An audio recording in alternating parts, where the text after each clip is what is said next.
Hamas ने एक बड़ा हमला इजराइल पर किया है। इससे पहले इजराइल लगातार गाजा पट्टी पर हवाई हमले करता है। पिछले दिनों इजराइल के हमले में फिलिस्तीन के हजारों लोग मारे गए, न जाने कितने लोगों ने अपनी जान गंवाई। पर इस बार हमास ने जोरदार जवाब दिया है और हमास की ओर से किए गए ताजा हमले में इजराइल को बहुत बड़ा झटका लगा है। ये साल का सबसे बड़ा हमला माना जा रहा है। जो सूचना सामने आई है उसके मुताबिक देर रात हमास की ओर से खतरनाक रॉकेट फायर किए गए। सबसे बड़ी बात ये कि जो रॉकेट फायर किए गए वो बहुत कम समय में एक साथ कई मारक फायर कर सकता है। हमास की ओर से इससे पहले भी एक साथ कई रॉकेट फायर किए गए। आधे से ज्यादा रॉकेट इजराइल में सटीक ठिकानों पर गिरे। जिन ठिकानों पर हमास ने निशाना साधा वो पूरी तरह से बर्बाद हो गए। इजराइल का एयर डिफेंस सिस्टम एक बार फिर पूरी तरह से फेल नजर आया।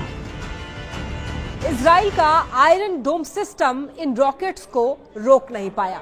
इजराइल की ओर से कहा गया कि कई जगह रॉकेट्स गिरे हैं और जिसकी वजह से भारी तबाही मची है और इसकी तस्वीरें, इन हमलों की तस्वीरें सोशल मीडिया पर छाई हुई हैं।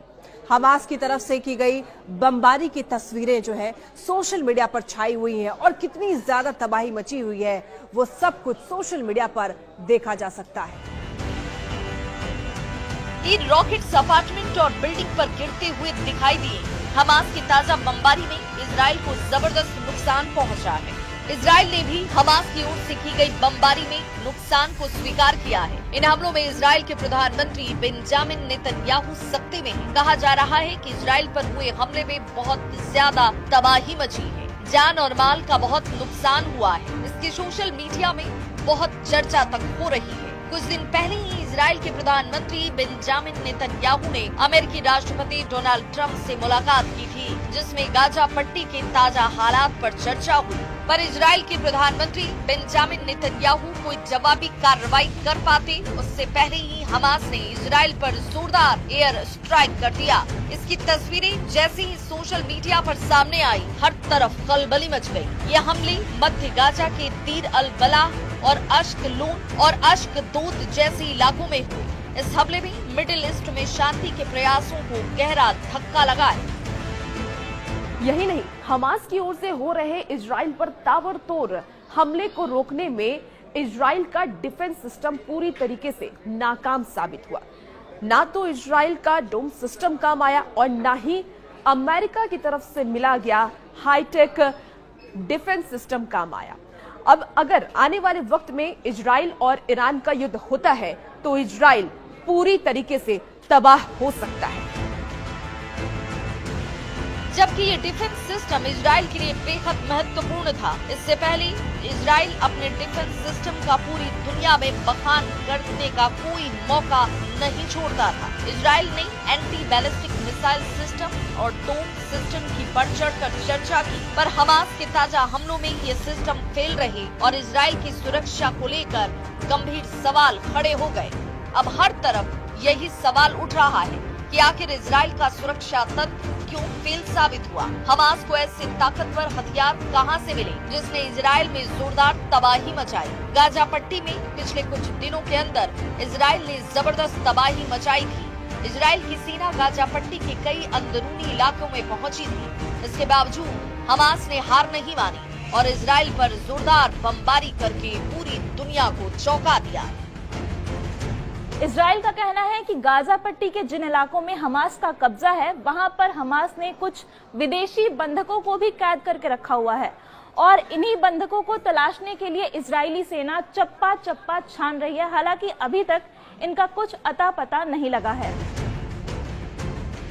ये भी कहा जा रहा है कि ईरान की ओर से हमास के अल कासिम ब्रिगेड के पास लगातार गोला बारूद की सप्लाई हो रही है। इन हमलों ने साफ संकेत दिया कि हमास झुकने को तैयार नहीं है। हमास ने ये कह दिया है कि इजराइल लगातार हमले करता रहा तो बंधकों की सही सलामत वापसी पर कोई वादा वो नहीं कर सकता है। इजराइल अमेरिका से चाहे कोई भी डील कर ले। हमास ने दावा किया कि फिलिस्तीनी गाजा पट्टी से हटने वाले नहीं हैं। अगर इजराइल जबरदस्ती फिलिस्तीनियों को गाजा पट्टी से हटाने की कोशिश करेगा तो इजराइल की ये कोशिश सफल नहीं होगी। इसीलिए हमास के लड़ाके एक के बाद एक इजराइल पर लगातार अटैक कर रहे हैं और मिसाइलों के ताबड़तोड़ वार से इजराइल को मिट्टी में मिलाने पर आमादा हैं। उधर हमास के हमलों के जवाब में गाजा पट्टी के विभिन्न क्षेत्रों में इजरायली हमले में कम से कम 19 फिलिस्तीनी मारे गए। गाजा सिविल डिफेंस का कहना है कि गाजा शहर के उत्तर पूर्व में खास करके जो इजराइल ने निशाना बनाया घरों को, उसमें 10 महिलाओं और बच्चों को मार दिया गया। गाजा पट्टी के उत्तर में जबालिया क्षेत्र में इजरायली सेना ने 3 लोगों की हत्या कर दी और अन्य को घायल कर दिया। गाजा पट्टी के दक्षिणी शहर खान यूनुस में इजरायली ड्रोन हमलों में कम से कम 2 बच्चे समेत 5 लोगों की जान चली गई।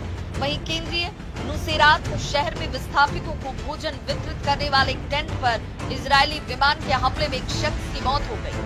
फिलिस्तीनी सुरक्षा सूत्रों के अनुसार पिछले कुछ समय से गाजा सिटी के पूर्वी हिस्सों बेत हनून और बेत लाहिया क्षेत्रों में इजरायली तोपखाने से लगातार गोलाबारी की जा रही है। इस बीच हमास के सशक्त विंग अल कसर ब्रिगेड ने एक बयान में कहा कि उसके लड़ाकों ने गाजा सिटी के पूर्वी हिस्से में स्थित अल वफा अस्पताल के पास 3 इजरायली मकारवा 4 टैंकों को निशाना बनाया। हालांकि इजरायली सेना ने अब तक इन हमलों पर कोई टिप्पणी नहीं की है। इजराइल रक्षा बल ने कहा कि गाजा पट्टी में फिर से शुरू किए गए अभियान के तहत हमास के राजनीतिक ब्यूरो के कुल 11 वरिष्ठ अधिकारी मारे जा चुके हैं। फिर से शुरू किए गए अभियानों में अब तक वायुसेना के 350 लड़ाकू विमानों और लगभग 1200 आतंकी ठिकानों पर हवाई हमले किए गए। 100 से अधिक लक्ष्य सटीक हमलों में नष्ट किए गए और गाजा पट्टी में आतंकी संगठनों के सैकड़ों आतंकियों व सैन्य कमांडरों को मार गिराया गया है।